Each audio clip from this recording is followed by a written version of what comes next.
Hi, this is Greg Lush, your city manager here in Lebanon. Welcome to Lebanon in Depth. And today I have Kathy Carroll with me, and Kathy and I are going to share with you the great effort that is being shown in our community by our Library Foundation and our libraries. We have two libraries. We really have one library and two buildings, and they're both wonderful things. And I'm a real library patron. My wife and I, we feel strongly how important libraries are. It's always been an important part of our lives and our lives of our children as they were raised. And so, Kathy, welcome to Lebanon in Depth. I'm happy to be here. It's great. And as I do with everyone that comes to be on Lebanon in Depth, could you share with our residents a little bit about your background? Sure. Because I'm working for the libraries and the foundation particularly, I should probably say right off, I'm a longtime library person. I have been doing fund development work for over 30 years. Have done a little public school teaching prior to that. This is work that I really love. I have worked at Colby Sawyer College, the American Cancer Society, New Hampshire Association with the Blind, and really find that this work also dovetails well with my community service interest. I'm a longtime Rotarian in New London and have adopted the Lebanon Riverside Club and go there at least once a month. That's really wonderful. That's wonderful. I think, and what's so neat that you have such a, in terms of serving to bring to our attention, giving to our library, it's such an important purpose. My first memory of the library is very clear to me, and I can see myself very, really early in my life as a child. Hutchinson Community Library, Hutchinson, Kansas. Oh. And my family, my father was a truck driver, and my mom worked in the home and then worked in truck gardening and things like that. They weren't really big into libraries, but my mother thought it was a great, a good place for me because I love to read. And so she would drop me off at the Hutchinson Library many occasions and I was quite small, and I would just invade that library and find those things on the shelves that interest me. I read series of different types of topics. And it was great. It was, and I just enjoyed sitting there.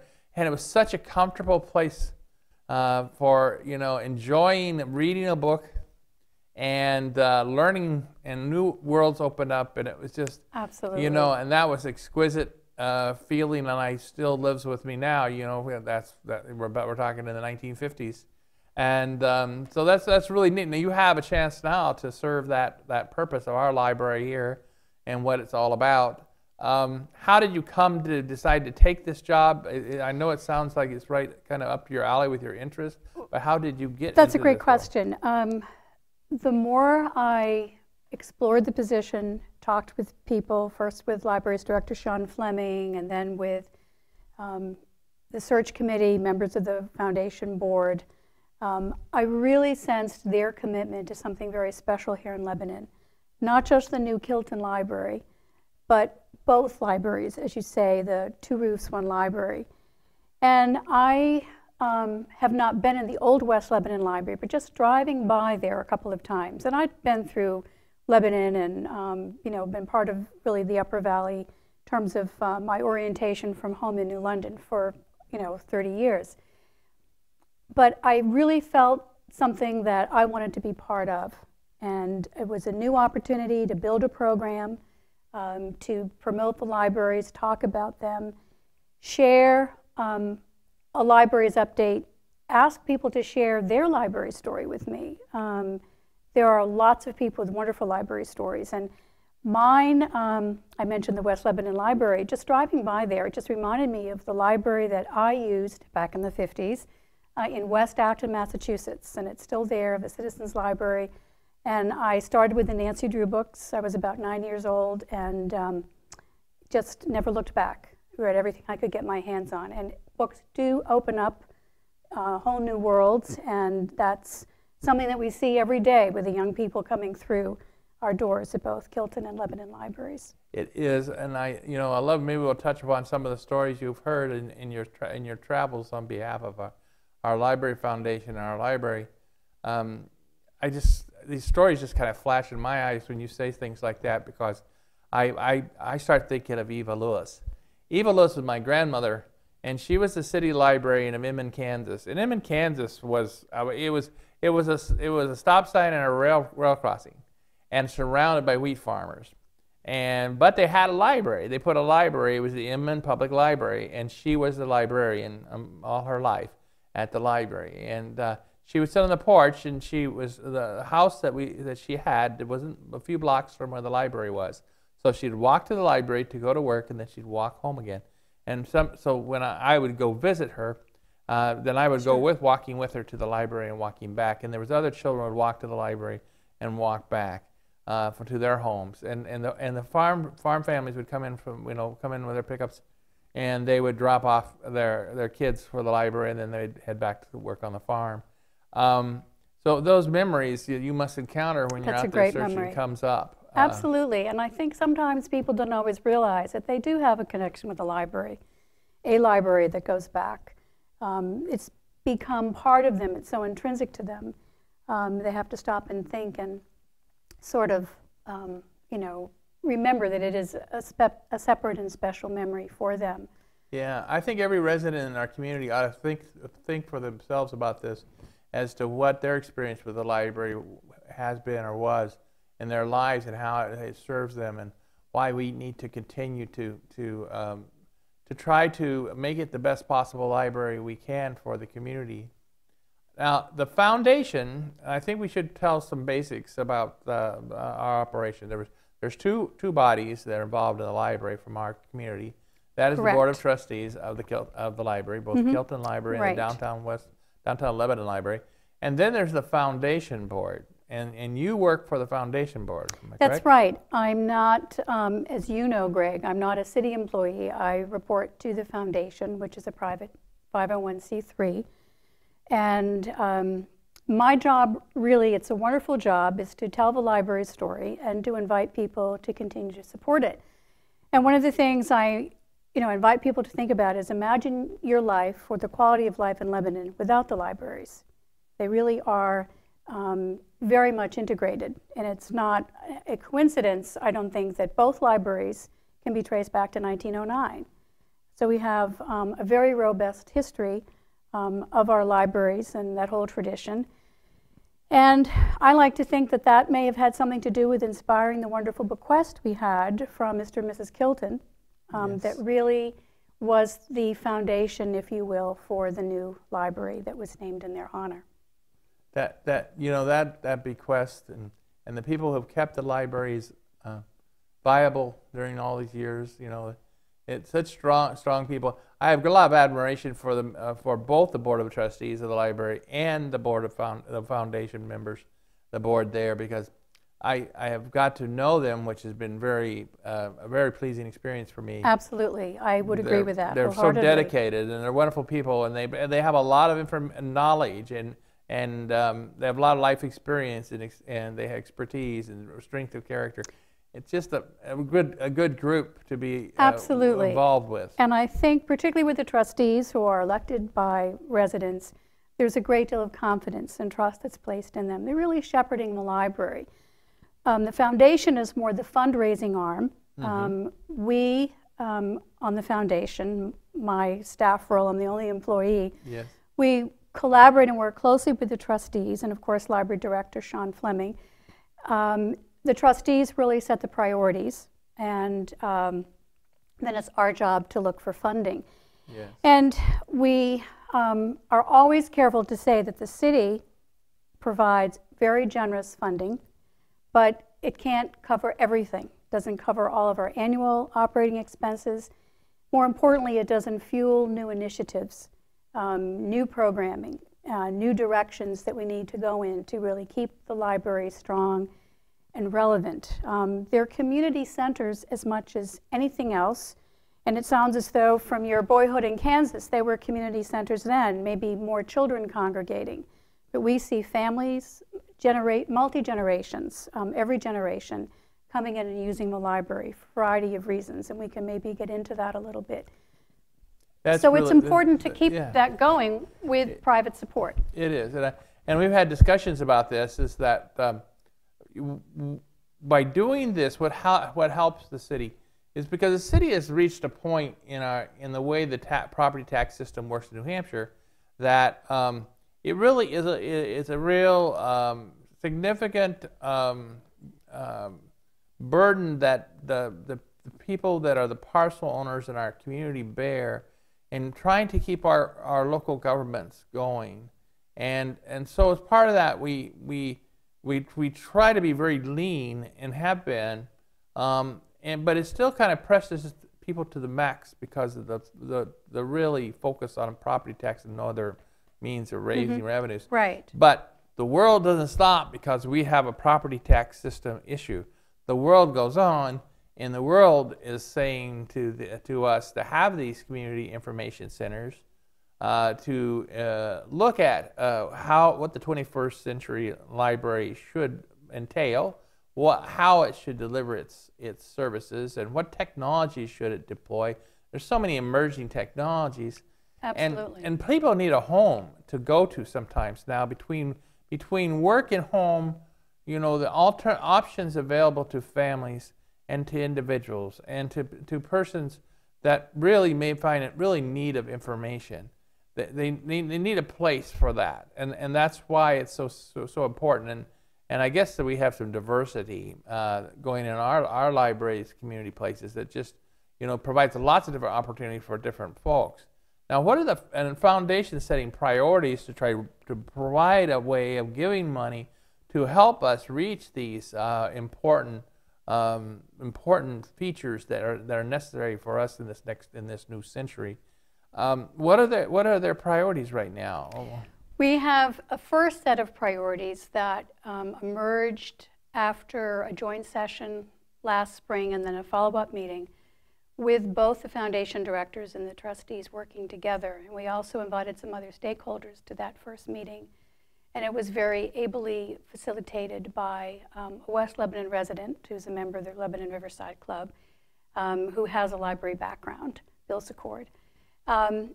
Really led a very fine session, but there was the participation from staff, trustees, directors, some other interested citizens that really formulated the priorities that were finalized after due deliberation and discourse.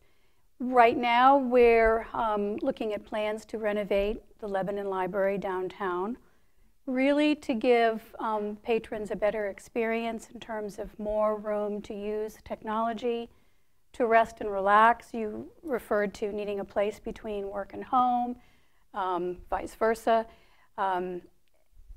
To allow us an overall better patron experience with, you know, access if you have a disability to the circulation desk, enhanced really traffic flow and movement, and it's more than just a special exit and a ramp. It's actually the traffic flow in the space on the first floor. Really reconfiguring some spaces so that we have more room for patrons. If we're not using an office, let's open that up. Maybe it's an area for young adult programming, a better, more conducive area for study. And you mentioned technology. One of the statistics that I was reviewing before our talk today, Greg, our public internet access computers were used over 28,000 times. That's wonderful. Which is amazing. Lots of people come to us because they don't have a computer at home or it's a comfortable place to use a computer.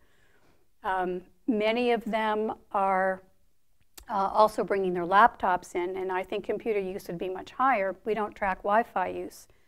One of the things in terms of diversity, and we see this, I think, particularly at Kilton because of our location and our proximity to White River and Hartford, we have tremendous numbers of people, and we don't know because we respect patron privacy, but many people, so we're not tracking this, many people come to us looking for help accessing social services. Help me find a job. Where do I look? What are some resources? Help me with my resume. This really is all part of how robust and relevant our libraries are today. When I first took this job, and maybe this was part of the challenge, I had so many people say to me, you know, libraries don't have any money and they're a dying breed. And I have discovered that's not true. The statistics for programming, circulation, meeting room space for both libraries last year are astounding. We had over 160,000 people go through our doors. Our circulation of materials was about 140,000, and that included children's materials of about 69,000. So those are just some of the numbers. But libraries are very relevant today. Nationally, 2/3 of Americans have library cards. I don't know how that correlates with Lebanon, but we have tremendous usage of the library. People use the libraries 50% more times than they go to the movies. These are American Library Association statistics. So libraries are indeed very, very dynamic and alive, and Lebanon fits right into that national trend beautifully. It really does, and you know, we were talking about and as you were mentioning things, the features of the library. You covered a significant number of those features as you describe it, but you know, I'm just amazed at all of it. You know, to be able to have a meeting room. Yes. You know, to be able to have access to a computer, to be able to have audio, video access with regards to that, and to have an experience with your children. You know, and the programs, the programs that are offered up as they developed in the library, and there's a lot of good collaboration goes on in the library with other entities and other parts of our community. Absolutely. In developing programs. And I'd like to maybe mention a couple. My office is in the Kilton. I certainly am familiar with both libraries, but Kilton is my home base, so to speak. We have, I think, particularly strong children's programming, and maybe that's just something that resonates with me as a teacher. Just very exciting to be part of these programs, to sort of hang back in the community room at the Kilton, see the caregivers, the parents, the children of all ages. Really wonderful offerings and just really rich treasures. Parents take advantage of them. We're hoping, as time goes on, more and more will take advantage of them. But they are wonderful, and they're free of charge. Some of them are underwritten or paid for with outside funding, but most of them are made possible because of our support from the community through, the tax funding and other gifts. We are spending some efforts. This is sort of a subset of our priorities as we look to technology and something called maker programming. Mm-hmm. And this could be a whole interesting program with our IT librarian, Chuck McAndrew. I really enjoy the IT It's fascinating, and I just know enough to be dangerous, but we have a wonderful electronics course, Arduino course going on right now that started last Monday night, this past Monday evening, runs through into November, and it's being funded by Hypertherm's Hope Foundation, and they are partnering with us. We have someone from Hypertherm who's participating in the class. They've taken a great deal of interest in the development, and it's really a partnership, and we can offer that because of that kind of funding opportunity. That's really, really wonderful. I think that there's so many things when you think about this. The website of the library is very robust. It is, and thank you for mentioning that. I think if people go there, they'll be amazed at what they see. They can check the online catalog. They can reserve museum passes. They can read staff picks. Periodically, we take turns recommending books, and those are posted. What are people listening to? Lots of people like to know what the librarians and people who work at the library are reading, and we're happy to share that. You can renew a book. You can take advantage of something called Transparent Language, which is kind of a language course that you can do online. It's the best way I can describe it. I think that's accurate. We have a Twitter feed.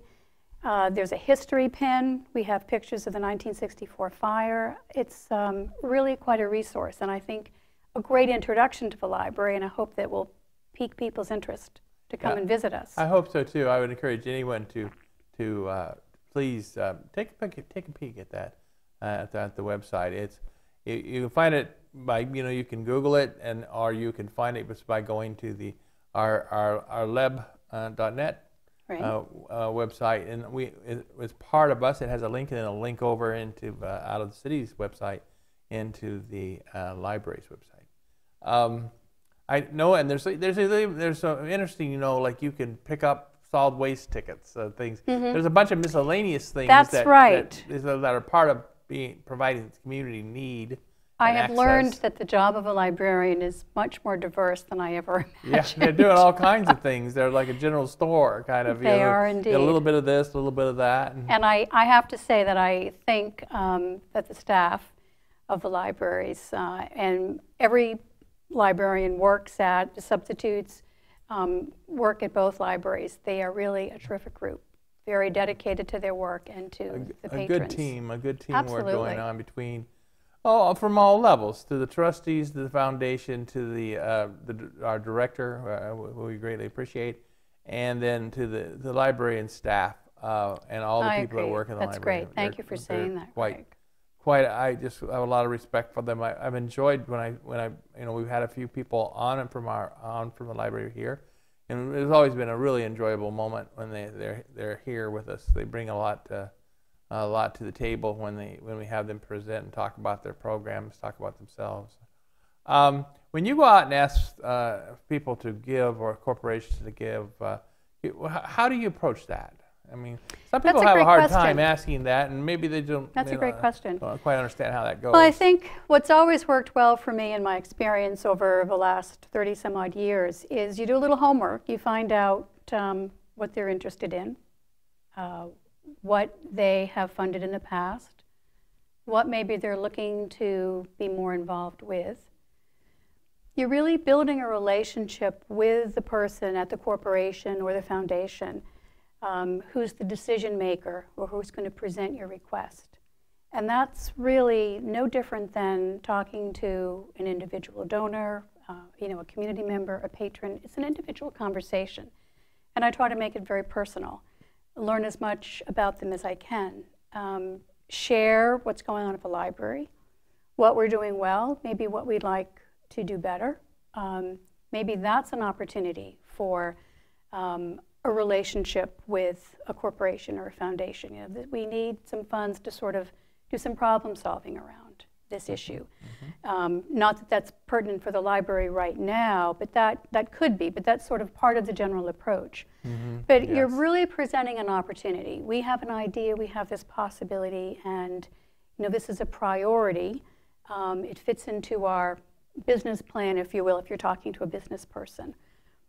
Or our overarching goals for the library, and remind them that the library belongs to them. It's very personal.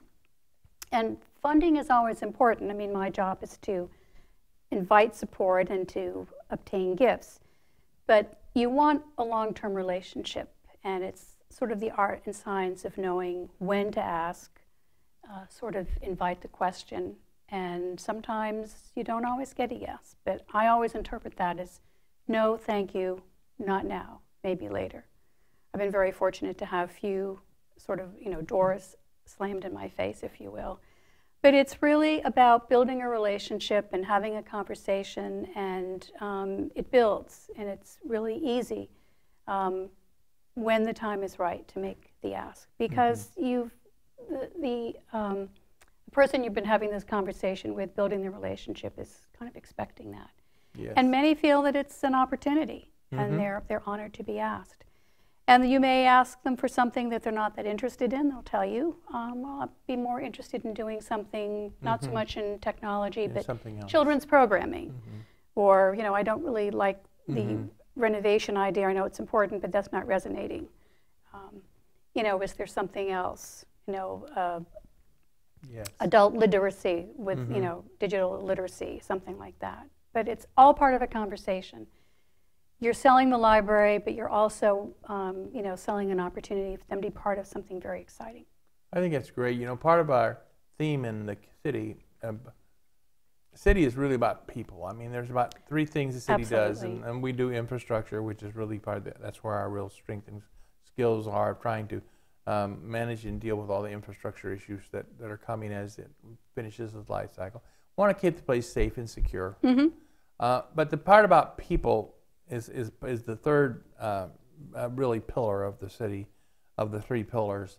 And the relationship with people built on conversation, two-way conversation, listening conversation, trying to see where we have interests that would lead us to reach a point where we have consensus and we can live with moving forward in certain ways. And when you talk about having conversations with people about how to help the library move forward in a sustainable way, so that we're able to kind of, oftentimes when you see through the window, the world seems pretty, it's a very difficult, challenging place. It seems very uneven, and it seems, it doesn't, you know, it's not the way perhaps anyone would ever want it to be. And the library, though, is a place where people are having conversations, you're having conversations and developing relationships with people. Yes. And people have conversations either with themselves in the relation of the books they read, or with others. And I noticed there's a book club that people could join, a book club. And, yes, we have a couple of those. And there's a couple of them, and you could select your topics, and then,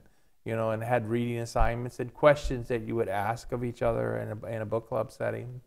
And there's just so many interactions that you can see by the library. So asking people to join in the conversation by you doing this, which then leads to eventually moving conversation to action. Yes. And making commitments. That's right. Is really, you know, a very wonderful way to build our relationship. So it's nice to see you do that. Well, thank you. Well, you, I think, were the one that coined a phrase that we are fond of using, public-private partnership. It's really the community, our residents, patrons, and other friends, really working in partnership with the library, with the city, you know, across all departments to really keep the fabric of Lebanon strong. Yes, because there's, you know, I think cities and our communities are organic. So we're all part of each other's. We're part of all the built infrastructure, the natural infrastructure. Everything about this situation that we have is we're all connected in this big circle thing. And that's why I think that, you know, that needs that are so great there, but the public mechanisms to meet those needs through tax systems are woefully inadequate.